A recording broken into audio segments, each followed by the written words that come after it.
Shalom.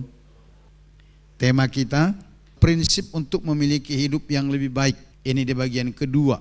Amsal pasal 3 ayat 9 dan 10. Kita akan baca bersama-sama karena ini cuma 2 ayat saja. Setelah hitungan ketiga, kita baca dengan bersuara. 1, 2, 3. Ya, muliakanlah Tuhan dengan hartamu dan dengan hasil pertama dari segala penghasilanmu.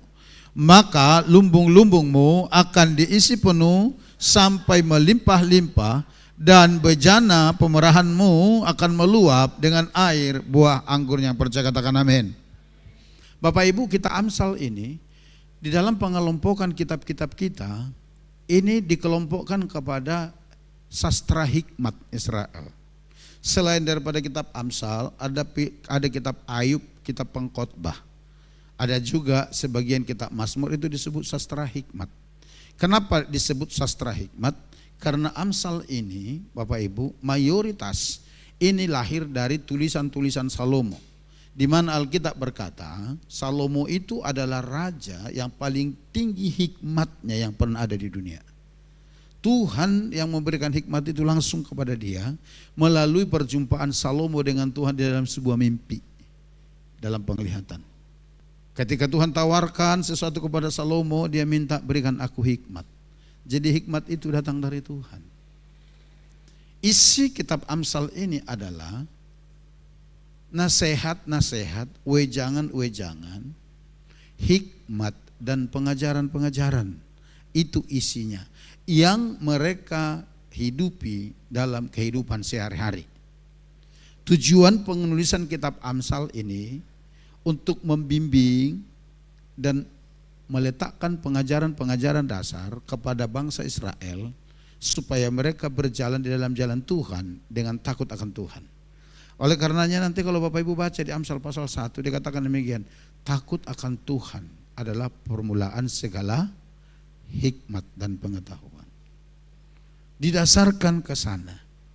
Jadi apa yang ditulis ini merupakan pengajaran-pengajaran sebagai pedoman hidup di mana mereka hidup berjalan bersama dengan Tuhan sesuai dengan kehendak Tuhan. Nah, itu sebabnya perlu kita belajar. Kalau ini datang kepada bangsa Israel pada saat itu dan ini dikanonkan menjadi firman, dan untuk kita juga saat ini berlaku. Oleh karenanya ada 3 prinsip yang kita mau lihat dari 2 ayat ini. Bagaimana kita mengalami hidup yang lebih baik lagi di dalam Tuhan. Yang pertama, dikatakan saudaraku, muliakan Tuhan dengan harta atau harta yang dipercayakan atau dititipkan Tuhan dalam kehidupan kita. Muliakan Dia melalui itu. Muliakan artinya hormati, tinggikan atau masyurkan. Itu arti kata memuliakan itu.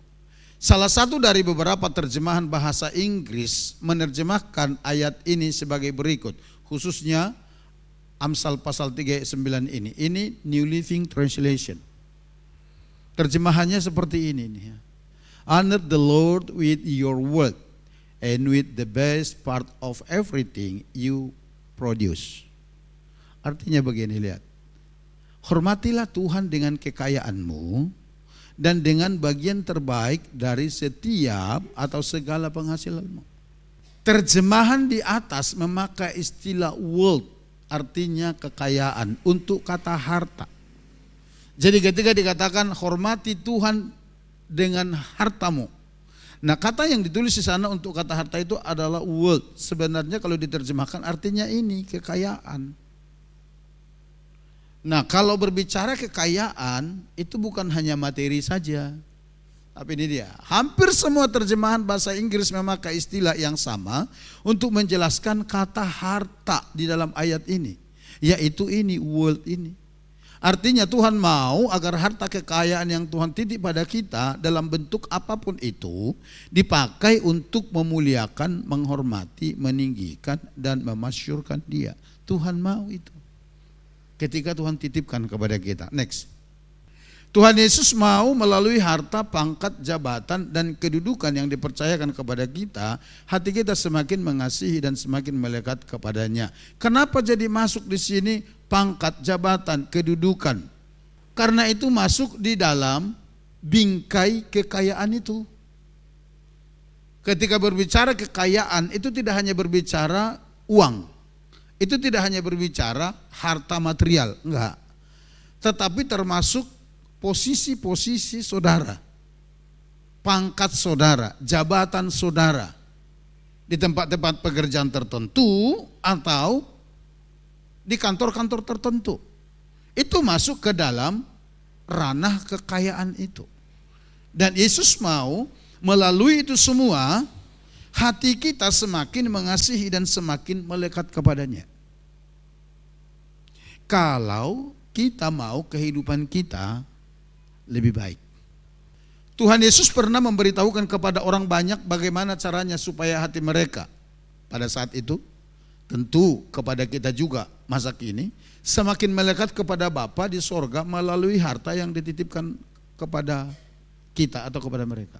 Yesus pernah memberitahukannya bagaimana caranya supaya ketika Tuhan percayakan sesuatu kepada kita, apakah itu uang, apakah itu harta benda, apakah itu posisi jabatan, pengaruh di tengah-tengah masyarakat atau di pemerintahan, kita mempergunakan itu untuk membuat hidup kita, hati kita semakin melekat kepada Tuhan.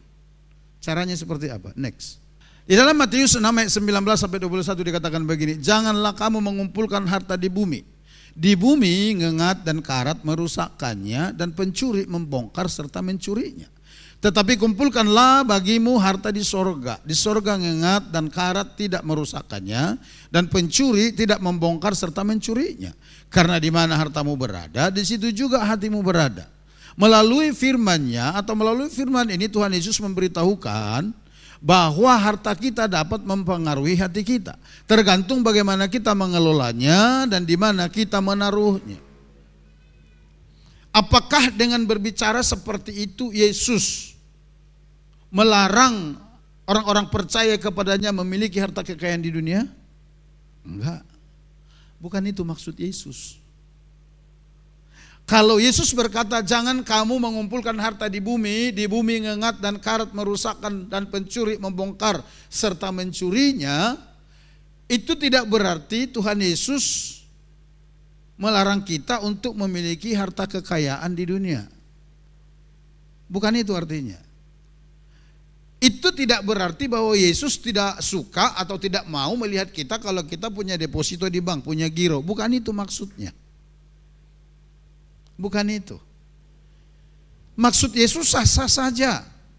Saudara punya uang banyak di bank dalam bentuk deposito, giro, silakan saja. Saudara punya banyak kekayaan yang dipercayakan Tuhan dalam bentuk material. Apa itu? Tanah, rumah, mobil, apapun itu. Emas, silakan aja. Tuhan gak keberatan dengan itu. Tuhan gak larang kita memiliki itu semua. Apakah Tuhan tidak suka kalau melihat anak-anaknya memperoleh posisi pengaruh di tengah-tengah masyarakat di pemerintahan? Bukan itu maksudnya. Tuhan sangat senang ketika anak-anaknya menempati posisi-posisi strategis di masyarakat, di pemerintahan. Apakah itu skala kecil, skala besar. Tuhan senang. Karena ketika kita ada di sana, kita diberi kesempatan untuk membuat sebuah perubahan-perubahan. Kalau begitu apa yang Yesus maksud dengan itu? Nih, karena di mana hartamu berada, di situ juga hatimu berada.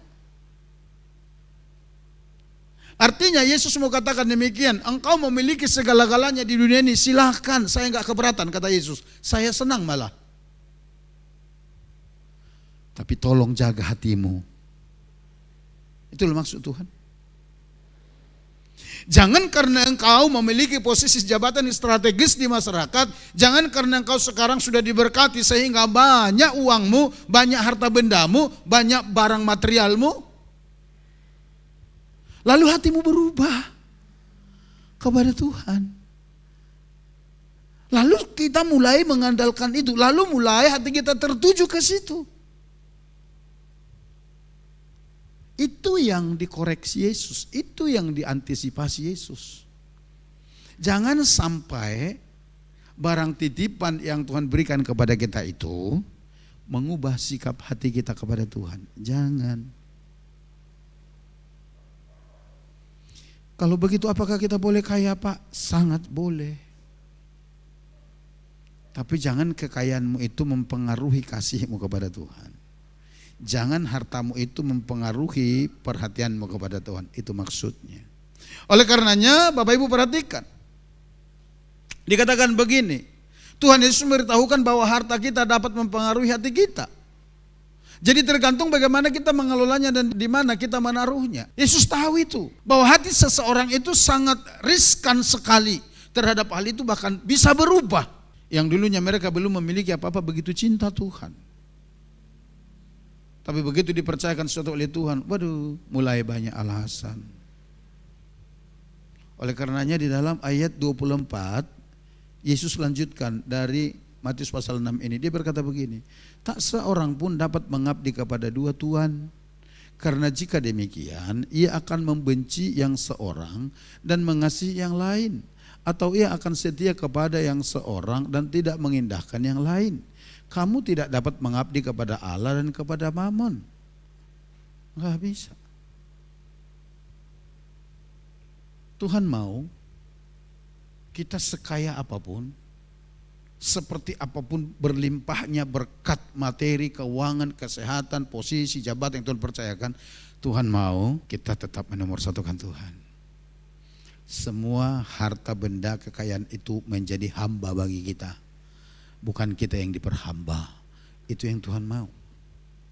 Oleh karenanya dikatakan muliakanlah Tuhan dengan hartamu.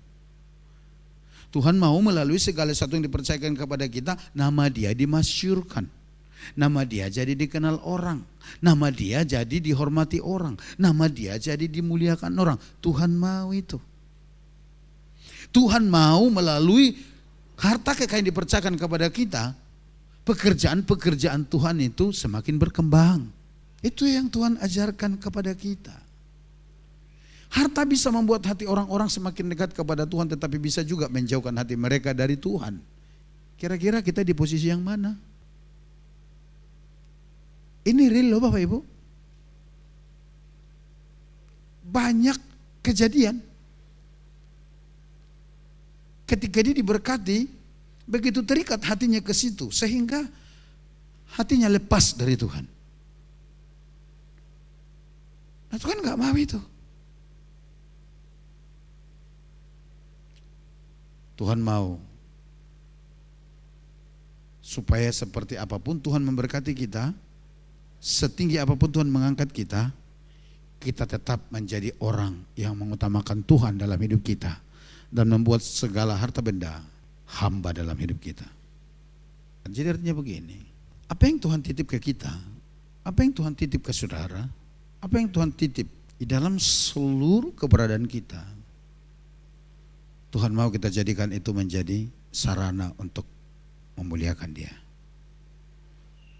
menghormati, mengagungkan Dia. Oleh karenanya Tuhan memberkati kita. Dan kalau kita setia di dalam hal itu, saudara akan dipercayakan Tuhan sesuatu yang lebih besar lagi. Akan dipercayakan. Percaya saudara. Saya sering katakan, bukan Tuhan yang menghalangi berkat kita, tapi kitalah yang menghalanginya. Oleh karena kita lebih mendengar bisikan-bisikan dari roh yang lain daripada tuntunan roh dalam kehidupan kita. Yang kedua saudara dikatakan muliakan Tuhan dengan hasil pertama dari segala penghasilanmu. Itu memiliki dua pengertian.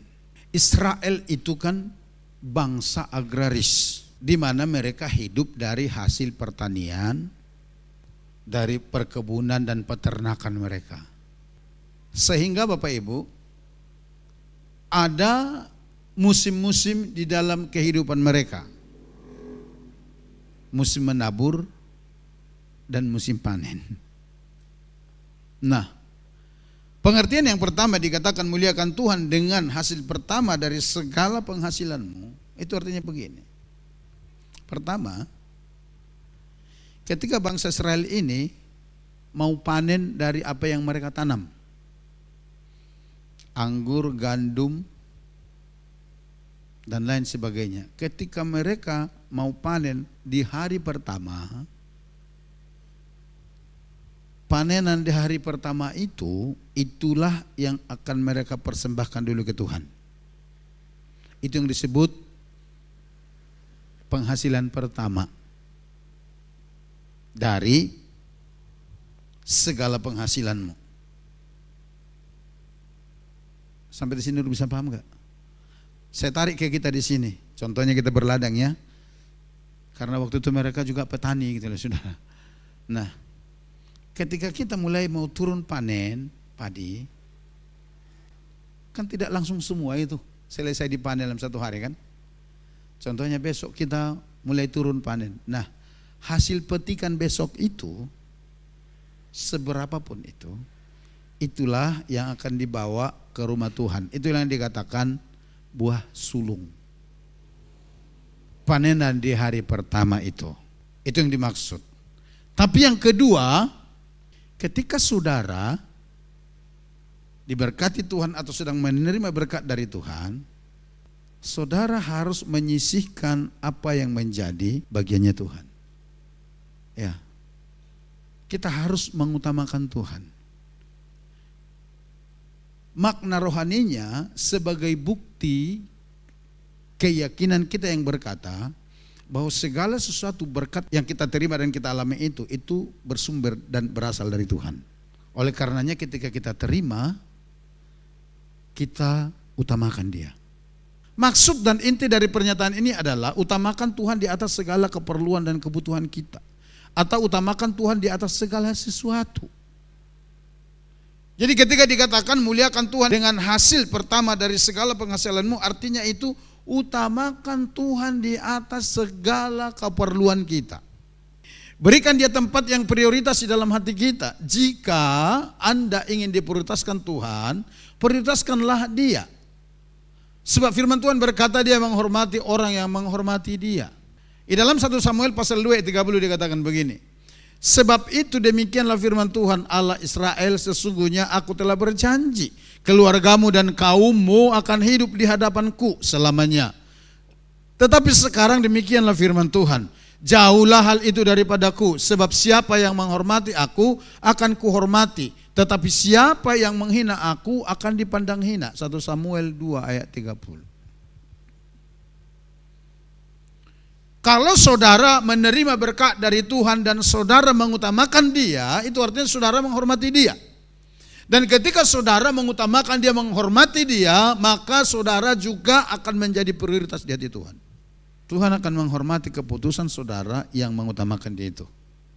Nah, saudaraku, firman ini datang kepada Imam Eli. Siapa Imam Eli ini? Imam Eli ini adalah salah satu imam besar yang lahir dari keturunan Imam Harun. Imam Harun itu memiliki Eliezer dan Itamar. Nah, garis keturunannya Imam Eli ini dari Itamar. Dan kepada Imam Harun, Tuhan sudah berjanji, sudah disampaikan melalui Musa bahwa keturunan Imam Harun akan menjadi imam besar sampai selamanya, selama sistem keimaman di dunia ini berlaku. Dan di dalamnya termasuklah keturunannya Itamar. Nah, tapi Bapak Ibu, waktu itu Imam Eli memimpin sebagai imam sekaligus juga hakim di tengah-tengah bangsa Israel. Dan waktu itu dia menjadi seorang imam besar di Shilo. Dia mempunyai 2 anak, kata Alkitab. 2 anaknya ini termasuk juga pelayan Tuhan, karena pelayanan itu turun-temurun. Tapi manusianya bajingan. Dikatakan 2 anaknya Imam Eli ini, setiap kali orang datang membawa persembahan ke rumah Tuhan, apalagi persembahan korban bakaran, bagian-bagian Tuhan, lemak-lemak dan segala macam itu diambil mereka makan. Dan untuk tindakan seperti itu Imam Eli tidak menegur anak-anaknya. Sehingga Tuhan datang berbicara kepada Imam Eli melalui abdi Tuhan. Apa yang disampaikan? Pesan itu tadi. Dulu aku pernah berjanji kepada keluargamu bahwa engkau akan melayani aku sampai selama-lamanya di rumahku. Tapi sekarang tidak begitu lagi, kata Tuhan. Kenapa? Karena engkau tidak menghormati aku, kata Tuhan. Karena aku akan menghormati orang menghormati aku, tetapi memandang rendah orang yang menghina aku. Coba kita lihat terjemahan bahasa Indonesia masa kini. Dikatakan begini, aku Tuhan Allah Israel dahulu telah berjanji bahwa keluargamu dan margamu akan melayani aku sebagai imam untuk selamanya. Tetapi sekarang aku tidak menghendaki hal itu lagi. Sebab yang menghormati aku akan kuhormati, tetapi yang menghina aku akan kuhina.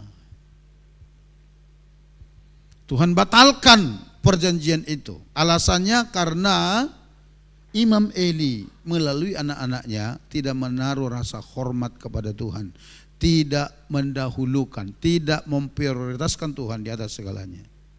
Sudah tahu kapan ini digenapi? 1 Raja-Raja pasal 2 ayat 27. Dan nanti siapkan ayat 35 ya. Kita lihat ini. Lalu Salomo memecat Abyatar dari jabatannya sebagai imam Tuhan. Abyatar ini garis keturunannya dari Itamar itu tadi. Jadi imam besar juga Abyatar ini. Tapi dipecat Salomo. Nah, dengan demikian Salomo memenuhi firman Tuhan yang telah dikatakannya di Silo mengenai keluarga Eli. Imam Eli maksudnya. Ayat 35. Raja mengangkat Benaya bin Yehoyada, ini maksudnya Raja Salomo, menggantikan Yoab sebagai panglima perangnya ini, menjadi kepala tentara. Dan raja mengangkat Imam Zadok menggantikan Abyatar. Imam Zadok ini adalah garis keturunannya dari Eliezer. Masih sama-sama anak Harun. Tapi Abyatar putus di sini. Semenjak itu enggak ada lagi dari keturunan Imam Eli ini yang menjadi pelayan di rumah Tuhan. Tetap janji itu ada kepada Harun, tapi secara personal individual kepada keturunan Itamar. Oleh karenanya ulah Imam Eli diputus sama Tuhan. Dan sekarang pelayanan imam besar semua dipindahkan kepada keturunan Eliezer, yaitu Imam Zadok menggantikan Abyatar. Oleh karena apa? Perkara hormat menghormati, saudara. Tuhan berkata, karena engkau tidak menghormati aku, dulu memang aku berjanji kepadamu, tapi sekarang tidak. Saudara, Tuhan mau kita menghormati Dia melalui harta kita dan juga melalui hasil pertama dari seluruh penghasilan kita. Sehingga Tuhan akan menghormati dan memprioritaskan saudara di hadapannya. Tentu tidak sama perlakuan Tuhan terhadap orang yang setengah hati dengan Dia dengan orang yang sungguh-sungguh hati. Enggak sama. Minggu lalu kita sudah berbicara itu. Bahwa mata Tuhan menjelajah seluruh bumi, mencari orang-orang yang bersungguh hati dengan Dia. Dan ketika Tuhan menemukan orang itu, firman Tuhan berkata, Tuhan mencurahkan kekuatannya kepada orang-orang seperti itu. Next slide. Jika Anda diberkati Tuhan, atau tepatnya jika Anda sedang menerima berkat dari Tuhan, yang pertama Anda ingat apa dan siapa. Apakah keperluan seputar yang memuaskan keinginan Anda, atau siapa juga? Ini menyangkut ke sana. Ketika Tuhan berkata, muliakan Tuhan dengan hasil pertama dari seluruh penghasilanmu, lalu saudara diberkati Tuhan, terima berkat dari Tuhan, pertanyaannya, siapa yang ada di pikiranmu dan apa? Apakah yang ada di pikiran saudara, kesenangan-kesenangan saudara supaya hati saudara puas? Jadi coba renungkan sekarang. Ketika engkau diberkati Tuhan, yang duluan engkau pikirkan apa? Kalau engkau menghormati Tuhan, engkau pasti pikirkan Tuhan terlebih dahulu. Kalau kau mau kehidupanmu mau lebih baik, itu yang Tuhan mau. Itu yang Tuhan inginkan. Atau saudara langsung pikirkan, oh ini uang kuliah anak saya nanti begini-begini, begitu? Saudara, Kalau itu yang saudara lakukan, saudara nanti cepat atau lambat akan kecewa. Tapi kalau saudara lebih mengutamakan Tuhan, dan saudara tahu apa yang harus saudara perbuat, Tuhan berjanji keadaanmu akan lebih baik. Itu sebabnya mereka yang tidak takut Tuhan, yang hidup ugal-ugalan, segala macam yang diperbuat, terlihat hidup mereka tetap lebih baik, lebih makmur. Kenapa? Karena mereka enggak masuk di sini. Ini bukan area mereka. Tapi dipastikan kalau mereka mati kemana? Jawab sendiri. Ngerti saudara ya? Itu yang Tuhan mau dari kita. Oleh karenanya diajari kita. Yang mengajari ini, yang menulis ini adalah penerima hikmat terbesar dari Tuhan, Salomo.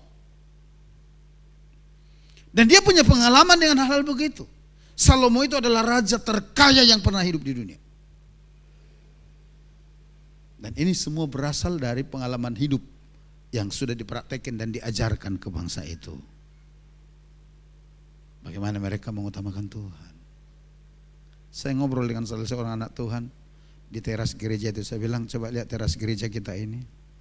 Sudah mulai itu retak turun pondasinya.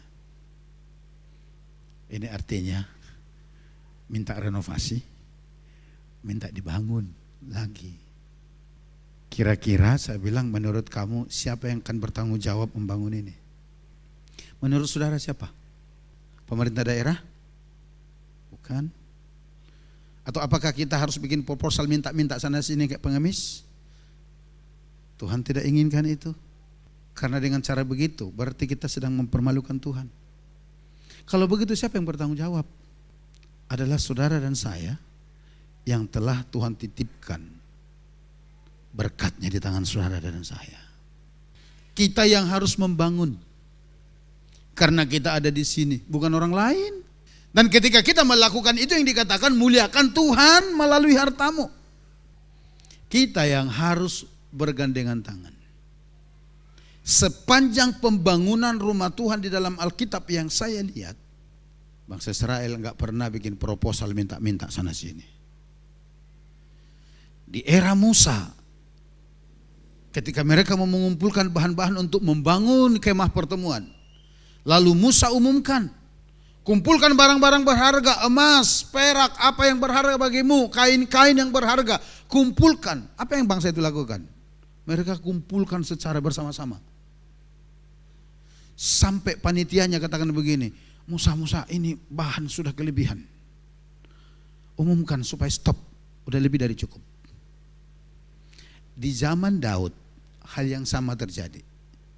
Di zaman raja-raja juga ada seorang raja di sana dikatakan begitu juga.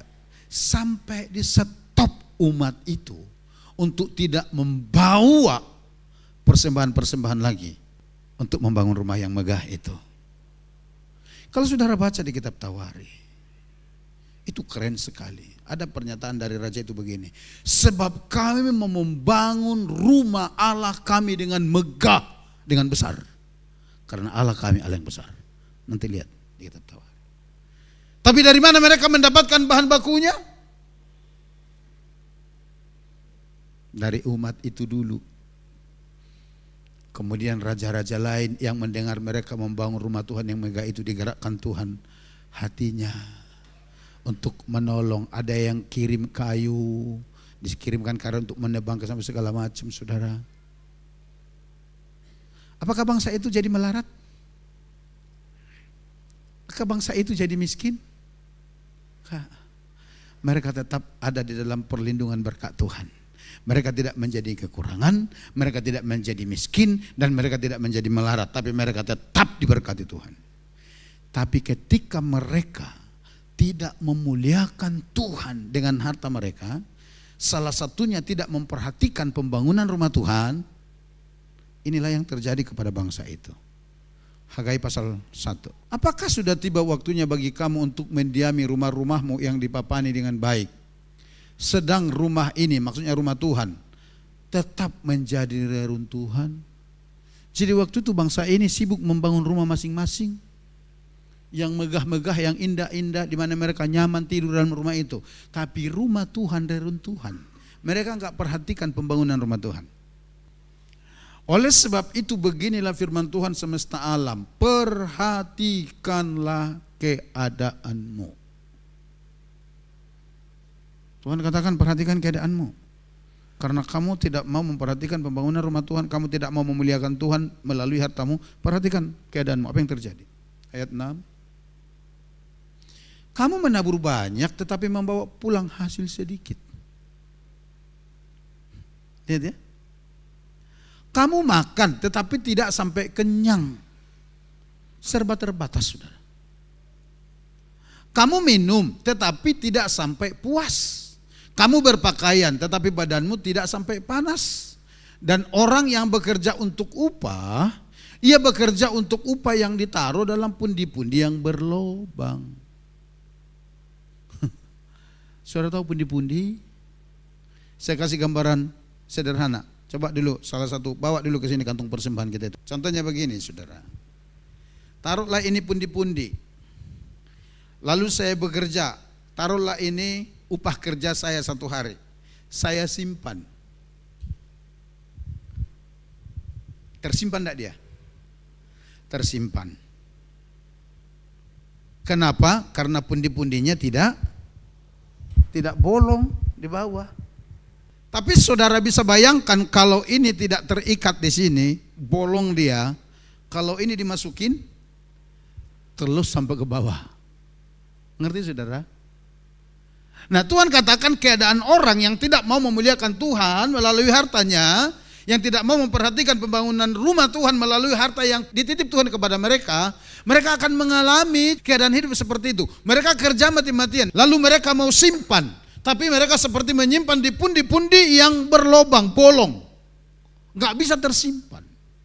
Ada hasil ada, tapi sebentar-sebentar anak masuk rumah sakit, sehingga bolong lagi itu. Kerja lagi mati-matian, tiba-tiba ada musibah yang lain. Ada aja supaya upah yang kita dapat itu enggak tersimpan tapi bocor kemana-mana. Itu peringatan yang Tuhan berikan kepada umat yang tidak mau memuliakan Tuhan dengan hartanya, yang tidak mau peduli dengan pembangunan rumah Tuhan. Tapi selama bangsa itu benar-benar mereka meresponi apa yang Tuhan katakan, mereka berduyun-duyun mempersembahkan barang-barang berharga yang ada pada mereka untuk pembangunan rumah Tuhan. Alkitab berkata, Tuhan berkati mereka berlimpah-limpah. Dan saya mau katakan, perhatikan keadaanmu. Engkau tidak direncanakan untuk hidup pas-pasan, apalagi di bawah pas-pasan. Oleh karenanya engkau perlu koreksi. Di mana ini problemnya? Tuhan mau ketika Anda menerima sesuatu dari Dia, Anda mendahulukan Dia. Itulah salah satu pengertian dari menghormati Tuhan dengan hasil pertama dari segala penghasilanmu. Ketika Anda memberikan sisa-sisa, itu bukan tindakan memprioritaskan, tapi itu cadangan. Jadi artinya begini, kalau saudara diberkati, yang dimaksud ayat ini, saudara sedang menerima berkat, yang Tuhan mau itu, saudara prioritaskan Tuhan, ingat Tuhan. Kalau kita sederhanakan, sisihkan bagian Tuhan. Selebihnya baru kau kelola. Kalau engkau memprioritaskan Tuhan. Tapi kalau engkau tutup dulu sana sini baru Tuhan, itu artinya engkau tidak memprioritaskan Tuhan. Engkau hanya mengembalikan sisa-sisa kepada Tuhan. Artinya? Next. Mari dengan rendah hati izinkan Roh Kudus mengoreksi dan mengevaluasi hati kita.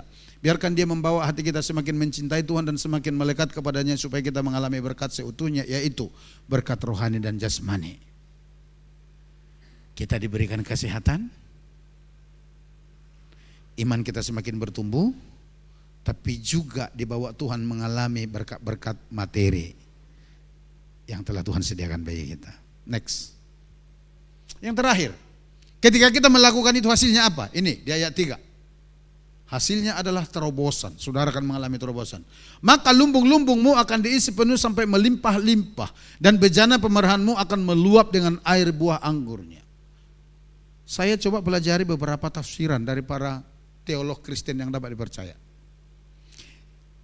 hampir semua memberikan tafsiran tentang hal ini, baik itu dari teks bahasa asli. Ini adalah kiasan jaminan pemeliharaan Tuhan atas umatnya yang hidup mengasihi Tuhan, berjalan menurut perintah Tuhan, dan mengutamakan Tuhan. Hidup mereka dijamin oleh Tuhan. Bahkan dikatakan berlimpah-limpah. Artinya Tuhan tidak hanya memberkatimu sekedar cukup, tetapi engkau masih bisa nyimpan. Engkau masih bisa saving. Setelah engkau mengelola semua untuk keperluan-keperluan saudara, saudara masih ada savingnya. Itu maksudnya. Ketika kita benar-benar menaruh hormat kepadanya dengan cara mengutamakan dia di atas segala kebutuhan hidup kita, dia memberkati kita dengan berkat yang tak terhingga. Amin. Next. Inilah yang dirindukan Tuhan dalam setiap kehidupan orang percaya, yaitu mengalami kebaikan-kebaikan yang sudah dia kerjakan dan sediakan bagi kita di kayu salib. Sekali lagi saya ingatkan saudara, hanya iblis dan setan yang tidak suka melihat saudara diberkati. Itu sebabnya saudara digoda terus supaya hidupmu pas-pasan, bahkan jauh dari pas-pasan. Disuntikkan kekhawatiran-kekhawatiran dalam hati pikiran kita supaya kita tidak melakukan firman. Tapi ketika engkau benar-benar melawan iblis dan memilih lebih taat kepada Tuhan, Tuhan berkata, dia mengisi bejana pemerahanmu dengan buah anggur, air anggur yang berlimpah-limpah. Sudah tahu air anggur dalam Alkitab itu tidak hanya berbicara berkat materi, tapi damai sejahtera, sukacita yang berlimpah-limpah. Tuhan akan berikan kepada kita. Untuk itu, mari hormati, muliakan dan tinggikanlah Tuhan dalam seluruh aspek hidup kita, agar kita dapat melihat dan mengalami kehidupan yang lebih baik yang telah disediakannya bagi kita. Yang percaya dan mau melakukannya, katakan amin.